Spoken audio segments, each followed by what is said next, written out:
know, us humans, we've been pretty busy these past few millennia. Since whenever it was we stopped dragging our knuckles on the ground and made the great leap forward from chimpanzee to Homo sapiens. We've made a lot of mischief, that's for sure. We've also created some pretty cool gear, which kind of got me thinking.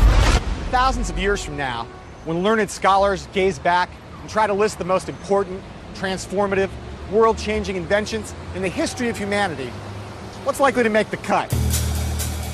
The electric light bulb? The steam engine? The internal combustion engine? The airplane? The automobile? And of course, sliced bread.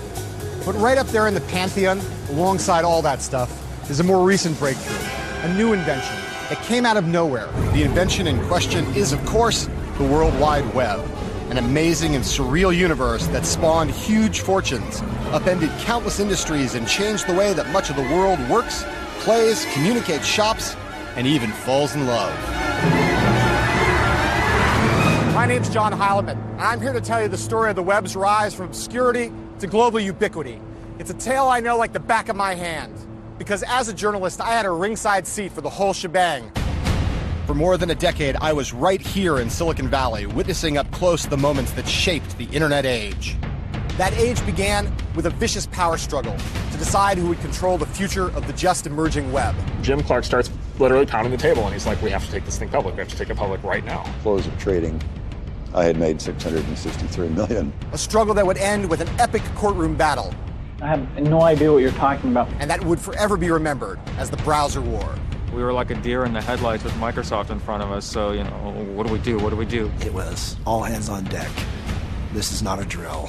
They're gonna crush us, they're gonna crush us. We have to destroy this company.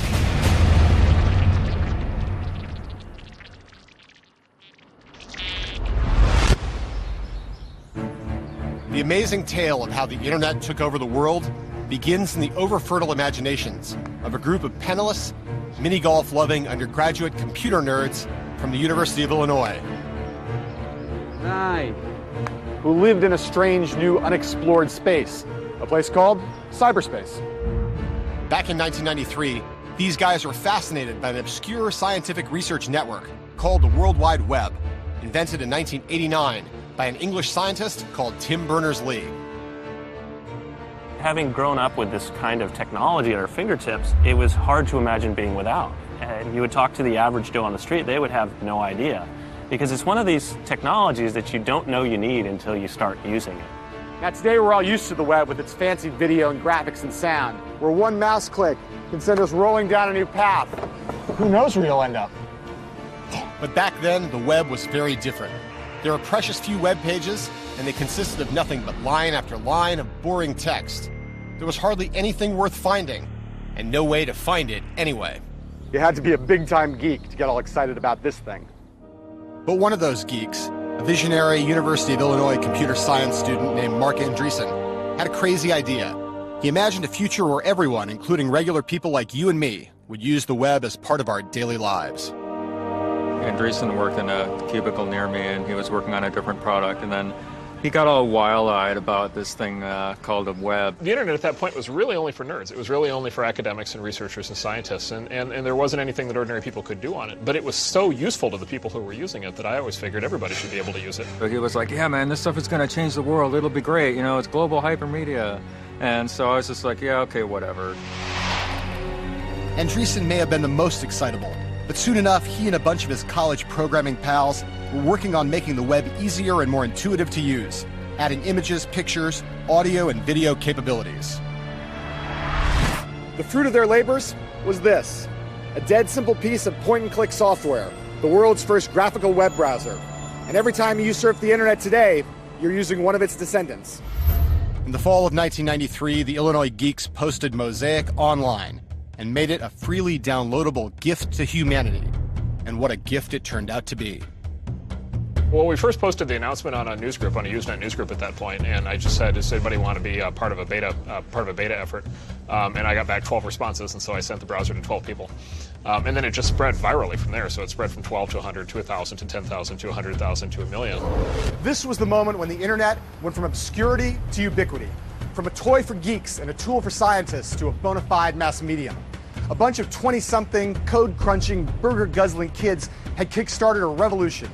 But before Mosaic could go truly global and imperil Bill Gates and Microsoft, it needed one more ingredient: a giant, heaping pile of cash. This extremely expensive building was a gift to Stanford University from this man, one of its former professors, Jim Clark. A poor kid from West Texas, Clark was a high school dropout who turned himself into a computer science professor at Stanford, then founded a company called Silicon Graphics that made him a legend in the Valley. He had a taste for fast cars, expensive wine, and mid-air death-defying antics, like flying a stunt plane. The first time we met, in fact, he took me on a helicopter ride and nearly killed us both. But having just left Silicon Graphics, Clark was looking for something new, something big. And when he saw Mosaic, he quickly became convinced that he'd found it. I had spent a lot of years thinking about the convergence of different kinds of media with digital technology. And so it just sort of crystallized in my mind that the internet and the World Wide Web were going to be the thing that ushered in that convergence. In fact, once the epiphany happened, there was no turning back. I was willing to bet, and in fact did bet, a third of my net worth on this concept. Wasting no time, Clark contacted Marc Andreessen, who had graduated from college and hightailed it out of Illinois straight to a job in Silicon Valley. February '94, I'm at work and I get an email from Jim Clark saying, I'm thinking of starting a new software company. Do you want to get together and talk? So I said, well, this is interesting. So I broke my normal rule of not getting up before noon and got up and had breakfast with him at 7 a.m. In the months that followed, Marc and Clark became inseparable as they plotted how to turn Mosaic into the basis of a business venture. But this obviously wasn't something that they could do by themselves. They needed a team. And soon they were on a plane for Illinois on a recruiting trip that would spark the start of the internet age. We hopped on a plane and arrived late one evening and met everyone at a pizza parlor and sat there and had a beer and some pizza and just kind of talked about generally what we thought. Well, I think we were all a little intimidated, to tell the truth, because he was this big Silicon Valley guy, relatively famous, had founded a very large computer company. Everyone knows he's got a lot of money, and he's coming out here, and he listened. I didn't have a concept of how we would make money at the time, but it's like so many other things. If there are that many people using something, and it had grown to 1 million users in a period of 9 months, there's going to be a way to make money out of it. But these guys had no clue. What Clark cared about right now was getting the Illinois geeks on board, so he made them an offer beyond their wildest dreams. Each of us comes back a little starry-eyed, a little dazed, and for me, just in junior year of university, I was just like, getting a full-time job offer before I've even graduated for that kind of money, it's like, oh, wow, yeah, man, why would I turn that down, In hindsight, it might seem obvious that the web browser would change the world. But although Jim Clark may have grasped that insight, most people didn't, including the one person you would have expected to get it immediately, Bill Gates. Gates, of course, was the co-founder and CEO of Microsoft, the most important and fantastically profitable high-tech company of them all. Over the course of 2 decades, Microsoft had established a near monopoly over PC operating systems and had used that monopoly to gain a vice-like grip over the entire computer industry. The web was cyberspace as a wide-open road, fast-moving and exhilarating, and it would take you absolutely anywhere that your curiosity led you. But Bill Gates thought that the information highway should be a toll road on which Microsoft controlled all the toll booths, and we would all have to pay to drive. Thanks a lot. Gates' online system was called, surprise, surprise, the Microsoft Network. And in 1994, lots of smart people assumed that he would succeed in foisting down the world, like he usually did. Here was the information superhighway that futurists had been predicting for years. And although Gates didn't realize it yet, his worst nightmare was about to come true. A gang of kids as young and ambitious as he himself had once been were about to threaten everything he stood for and everything that Microsoft had achieved.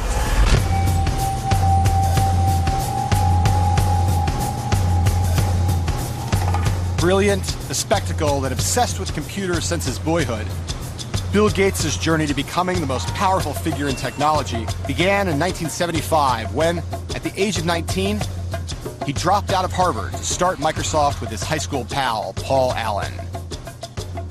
Gates' vision was simple and wildly ambitious. A PC on every desktop in every home and every office. and every one of those PCs running Microsoft software. By 1993, his dream was tantalizingly close to becoming reality. About 90% of the world's PCs were running Microsoft Windows. This spectacular success had turned Microsoft into a veritable money machine, raking in billions of dollars in profits and turning thousands of Microsoft employees into stock option millionaires. Gates and the army that he'd amassed on Microsoft's sprawling campus in suburban Seattle worked insanely hard, and they played very rough with their rivals. The company's rise had left a trail of corpses in its wake.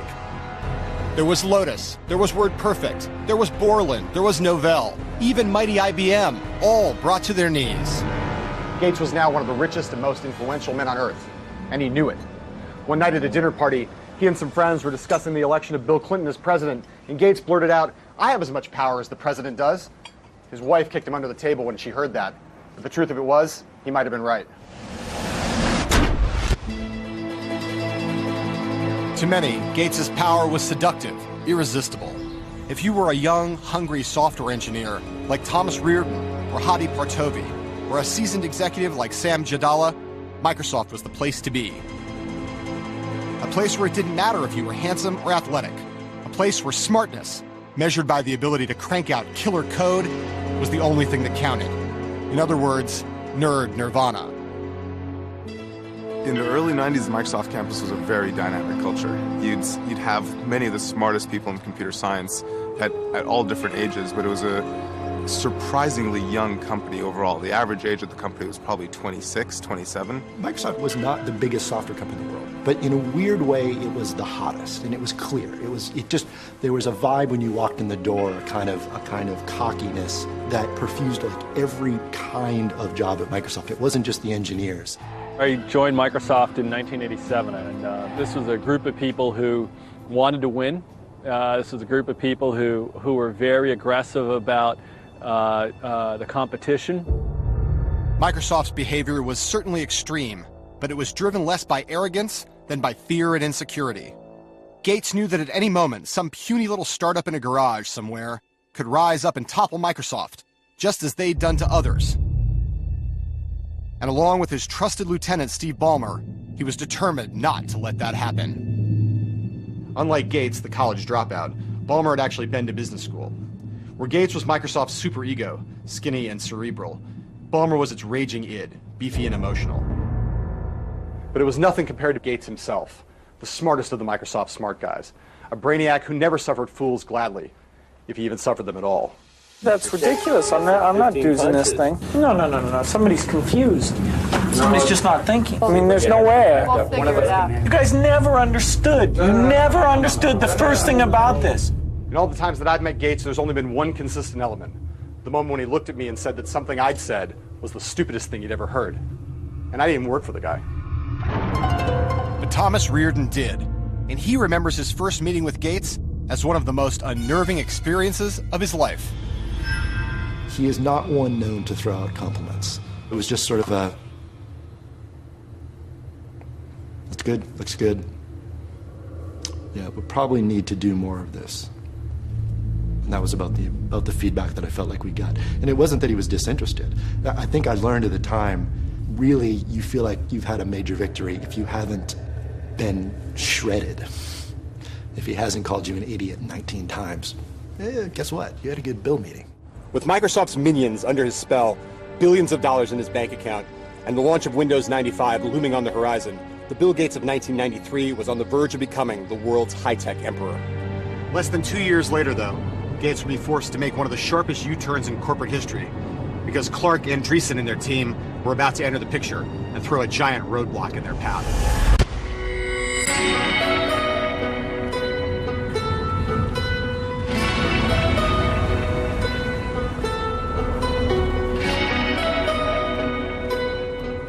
Certain parts of the world have always been magnets for certain types of people.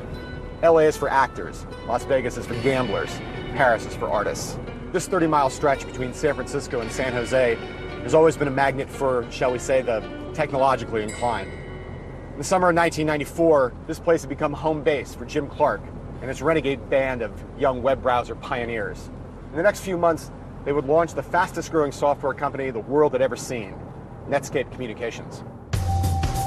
Under the watchful eye of Clark, the Netscape guys were adherents to the cause of spreading the reach of the still embryonic web, and hopefully getting rich in the process. But first, they had to deal with a severe case of culture shock. I've never been out to California before, and when I got here, I was like, how come no one told me about this place before? This is the Mecca. Yeah, this is kind of the Disneyland for geeks out here. It was also a brilliant move to take a bunch of guys, move them out of their home environments and just drop them into a new company because we didn't know anything else except work. The plan was simple. Back in Illinois, the gang had created the first graphical web browser, Mosaic. Now they would work like maniacs to build a new browser based on that and turn the internet into the future of commerce and communication. Just another day at the office, right? I think the mission as communicated to me and the rest of the group was to take over the world as quickly as possible. You know, nothing big, nothing really grand, just go out there and make software so compelling and so great that you'd have to be an idiot not to want it. That was the way Jim expresses things. It's like there's no small goals. It's go out there and take over the world. And so we were all really pumped up to go out there and do something that was great. But everyone at Netscape knew that time was of the essence. The web was becoming more popular with every passing day. The fear was that another, more powerful company would see its potential and launch a browser before Netscape had a chance to. There was an extreme sense of urgency once we started, because we all knew that this wasn't a hard thing to do. And they were right to be worried, because back in Seattle, even though Bill Gates still had his doubts about the web, some Microsofties were aware of Netscape. Thomas Reardon at one point contacted the young company to sniff around for information and found that whatever their inner fears, Netscape gave off a different public vibe, one of supreme arrogance. We were kind of aware of them at a distance, so called up and talked to an executive there and basically got told to go pound sand. And I was like, wow, like every company I called was like, wow, Microsoft's calling. Netscape, 15 minutes and just told me to not interested, and not just not interested, but don't even try calling back.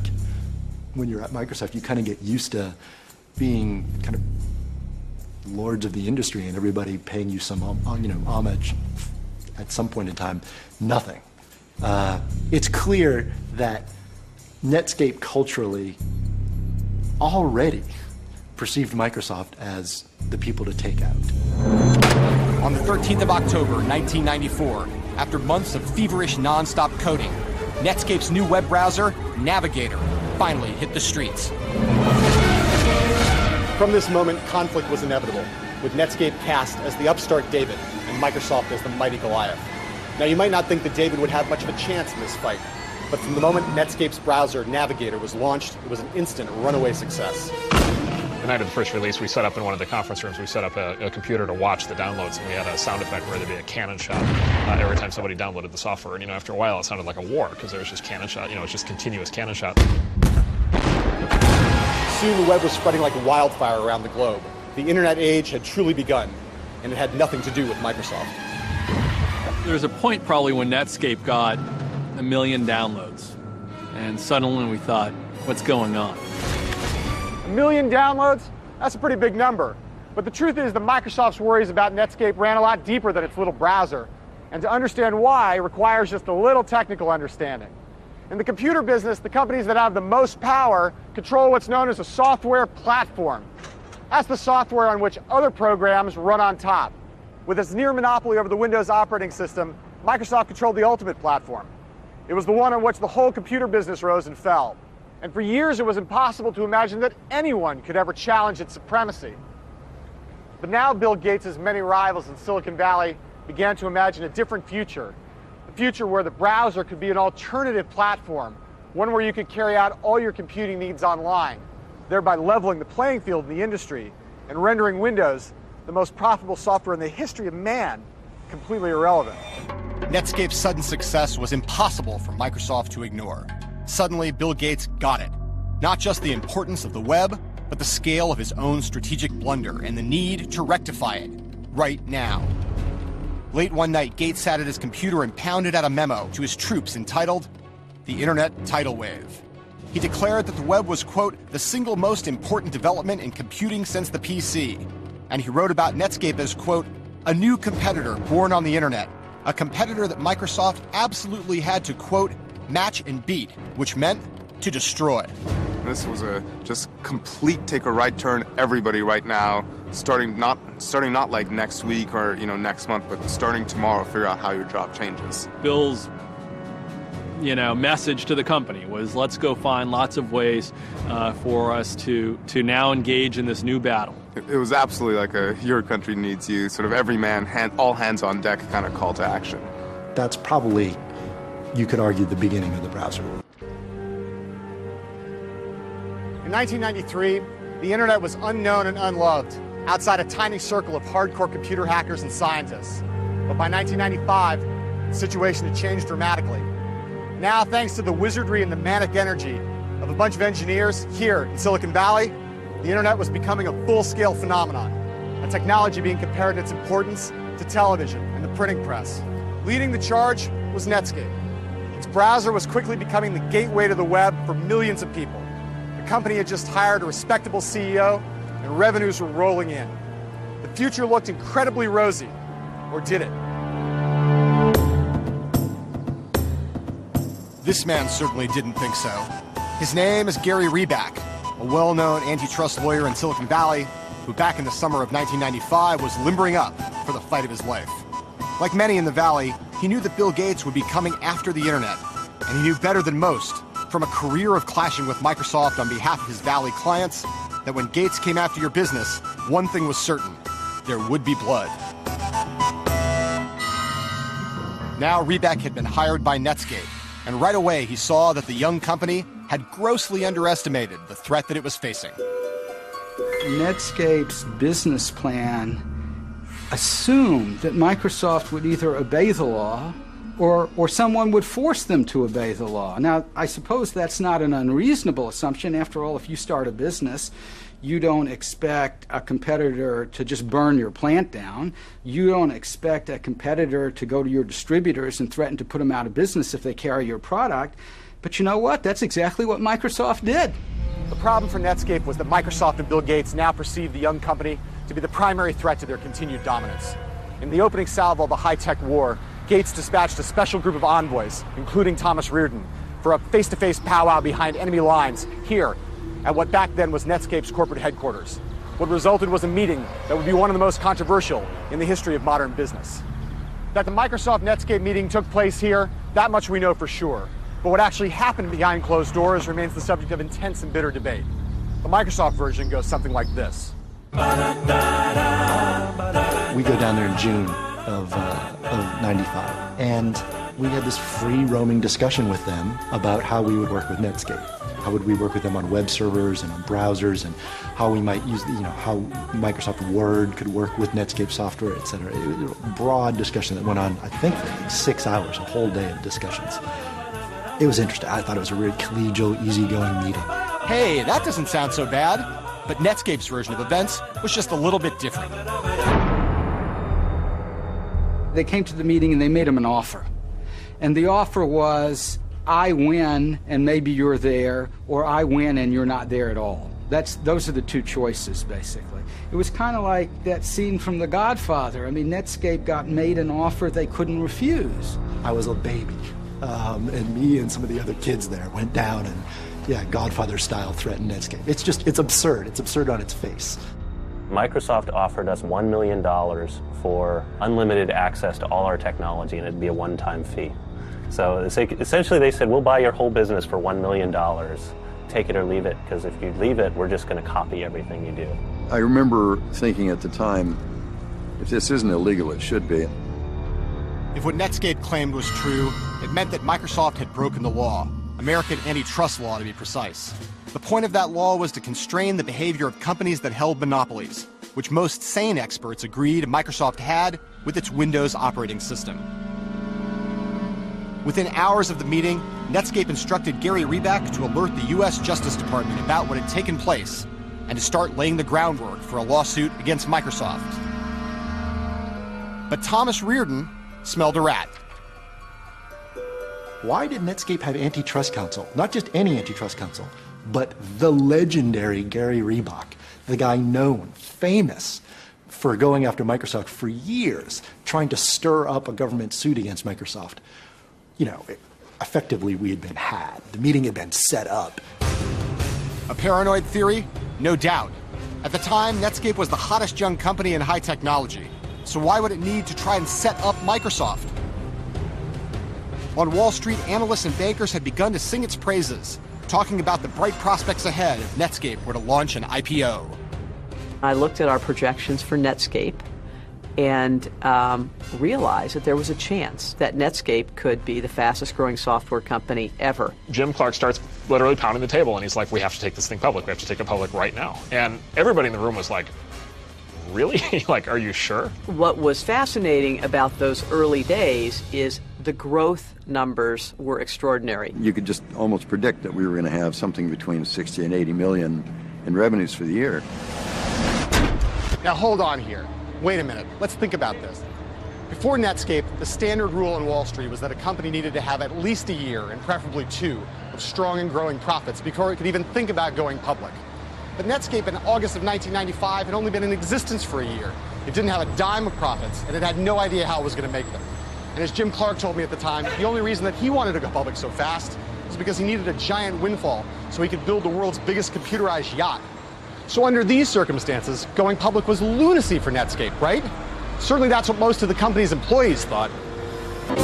Wrong. On the day of the IPO, Netscape stock went through the roof, igniting the internet boom that would rage for the rest of the decade.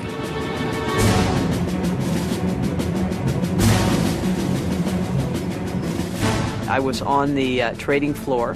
Then I went over to talk to our trader, David Slane. And Matt DeSalvo, who ran our trading desk, literally stepped in front of me and prevented me from getting close to Dave. And I said, what's going on? And he said, there's a lot of volume in the trading in the shares. And Dave, Dave needs all the focus that he has. And you start saying, biggest IPO ever, biggest rise, like all this crazy stuff. I was like, wow, people really like us, I guess. I invested $5 million in the company.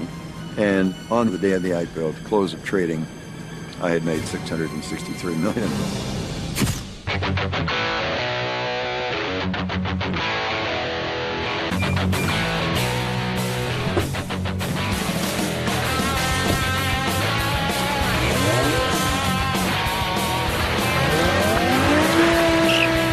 High on their own fumes, the Netscapies began to think they were invincible. They treated even their allies with arrogant indifference. And as for their enemies, one in particular, they violated one of Silicon Valley's cardinal rules: don't moon the giant.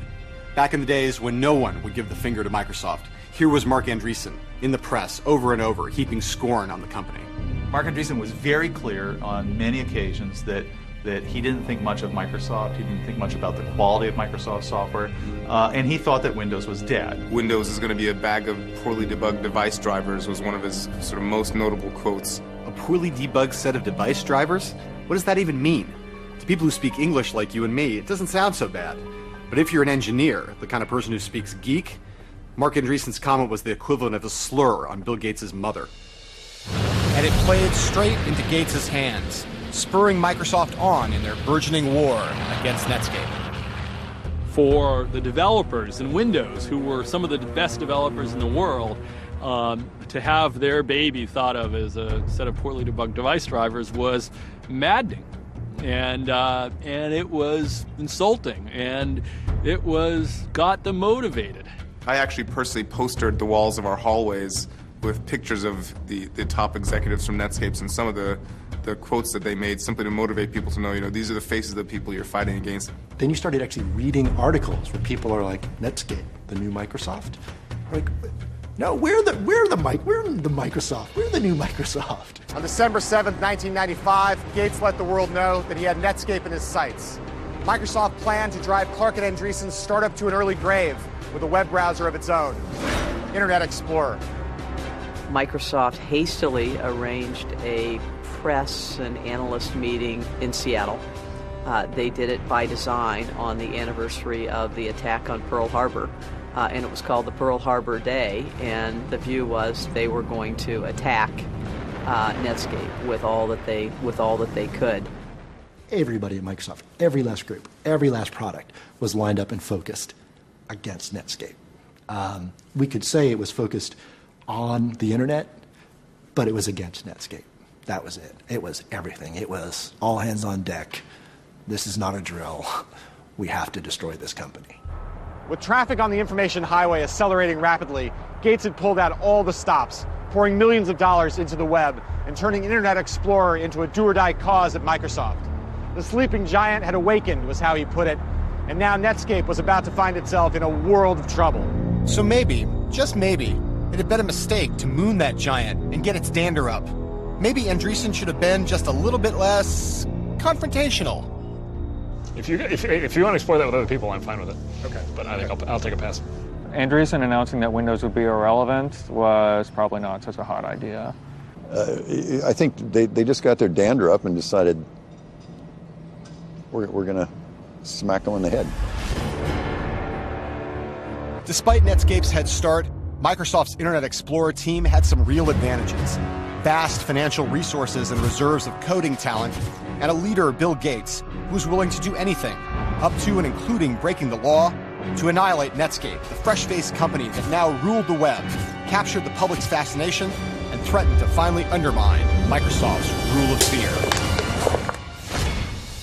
I remember going back to college and talking to some friends and telling them that, I was working on building a Microsoft competitor to Netscape, and people just laughing at me, thinking, what are you thinking? There's no way. Our psychology, if you will, in the Internet Explorer team, maybe even the Windows team in '95, was that we were behind. In 1995, people didn't even differentiate the web from Netscape. They would say, I'm going to go browse Netscape.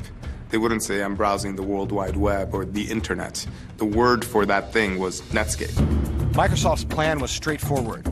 Analyze Netscape's every move and imitate it. Release version after version of Internet Explorer and slowly chip away at Netscape's lead in browser market share, 1 percentage point at a time. My typical day was I'd get up, feed the kids breakfast, maybe take them to daycare, get to work around, let's say, 9:30 in the morning, and then I'd stay till 3:30 in the morning. I'd come home, get about 4 hours of sleep, get up, have breakfast, take kids, go to work, and then work 9:30 to 9:30. We didn't get any extra pay compared to other Microsoft employees. We were just scared for our product would lose. And it wasn't just the engineers who were working as if their lives depended on it. Gates also had at his disposal another formidable weapon, his shadowy army of salesmen. Secretive, relentless, and sometimes underhanded, their mission was clear: to put Netscape Navigator out of business by whatever means necessary, to cut off its air supply, as one Microsoftie put it, and to shove Internet Explorer down the throat of every Microsoft customer. The people who sold software to PC manufacturers were like a dark cult of people who you just knew just kept making money in ways that maybe we didn't even want to know how they were making money. They're like ninjas. They're like, you don't ask them what they do, they go in and they do these deals. They're $500 million deals. These are big multi-year sales deals.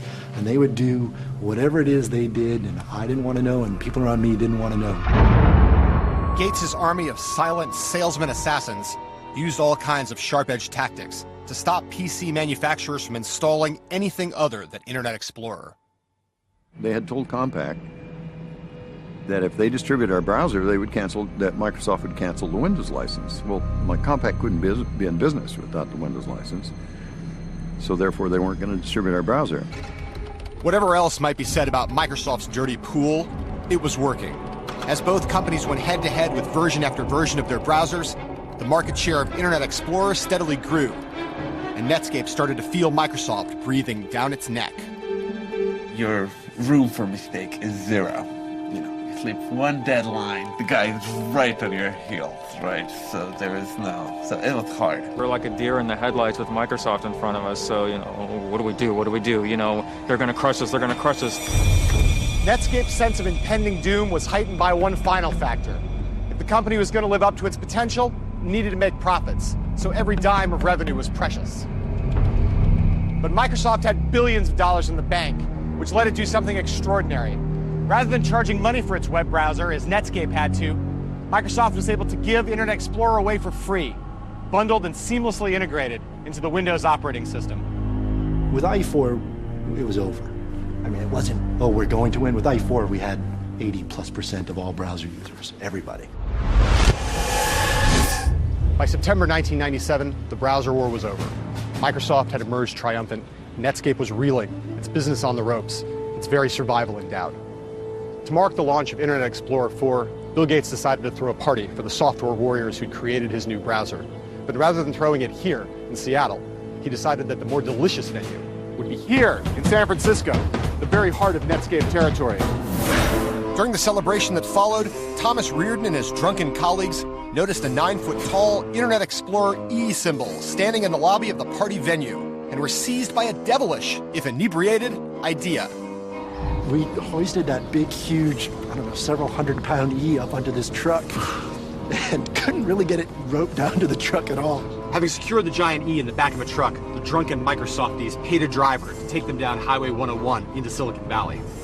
Then they dumped it here in the Netscape fountain and staggered the way back to the hotel. So I came into work, and here's this giant E on the front lawn, and people start strolling in, and everyone's talking about the E. And it was seen at the time, at least by me, as not a movement of strength by Microsoft, but a movement of weakness, of like a kind of neener, you know, we can do this, you know, look, we can stick something on your lawn. A juvenile prank? Absolutely. But a fitting symbol, too. From that point on, it was all downhill for Netscape. A year later, its market share now in single figures and dwindling, the company that ushered in the internet age was acquired by a bigger, but much uncooler company, AOL. You know, there was a sense that we were building something to last, and then at that point, seeing it get rolled into AOL, it's just like, you know what? It's gone. That's it. It's not going to last. And that was pretty hard. Jim Clark, too, was bummed about Netscape's demise, but he had a few million, ways to console himself. I invested $5 million in the company, and in the end made close to $2 billion, and that's a little bit more return than you need. All of the original Netscape engineers made their millions too, but in the end were left to ponder what might have been. You know, we were no saints either. Oh, we were much better then. We were much better, yes. We would have been benevolent rulers. No, we would have been evil. I just know that now, but I mean, we never got the chance to be truly evil.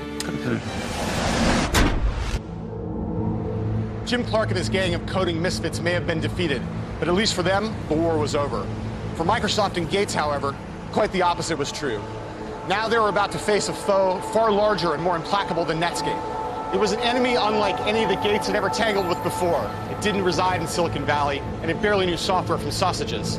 But it would threaten to tear Microsoft in two. The enemy was the United States government, which had come to believe that Gates wasn't a hero, but a kind of high-tech terrorist. It's 1998, and the United States Department of Justice, prodded by Microsoft's enemies in Silicon Valley, and particularly by Netscape and their Rottweiler lawyer, Gary Reback, has launched a historic antitrust lawsuit against Bill Gates' company. The government has accused Microsoft of using its Windows monopoly to engage in a wide variety of predatory and exclusionary business practices to prevent consumers from accessing Netscape's products and thus to put the pioneering startup 6 feet under. How does precluding Netscape from being distributed by computer makers help consumers? It can't possibly help consumers. Doesn't help Netscape. The only person it helps, the only entity it helps is Microsoft. That's clearly over the line. Now, with Microsoft's future hanging in the balance, the man who had declared himself as powerful as the president saw his company hauled into court, accused of being law-breaking miscreants, and had himself been forced to endure a marathon videotaped deposition. They had asked him questions and filmed his answers before the trial. And I think this was something new for Bill Gates, somebody asking him real hard questions that he couldn't refuse to answer. You type in here, importance, high. No. No? No, I didn't type that.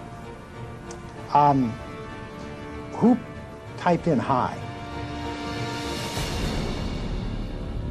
A computer. Here was the world's richest man, as the public had never seen him before.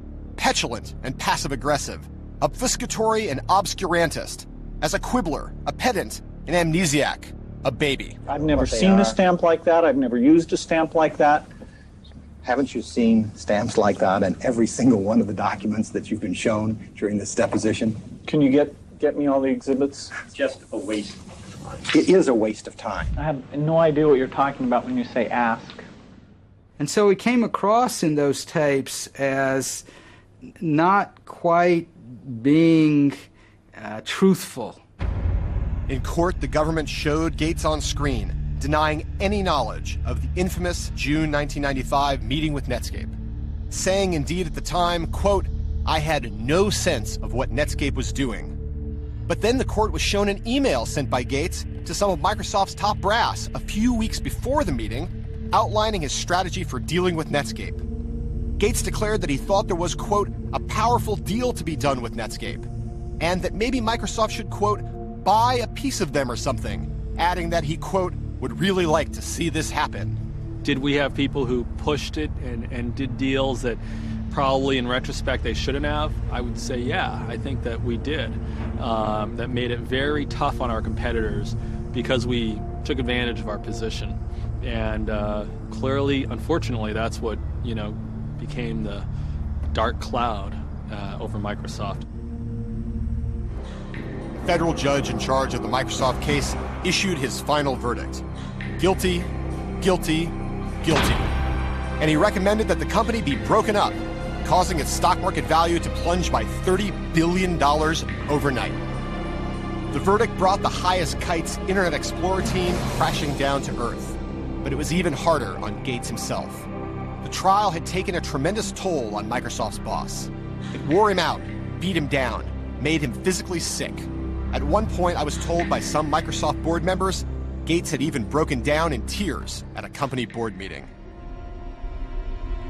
Eventually, however, a federal appeals court, though it agreed with the judgment that Microsoft had indeed systematically broken the law, decided the verdict was too harsh and rescinded the order to split the company in two.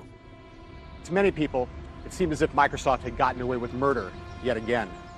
But now, a few years later, standing here at Stanford in front of the Gates Computer Science Building, ironically just around the corner from the building that Jim Clark paid for, the story doesn't seem quite that simple.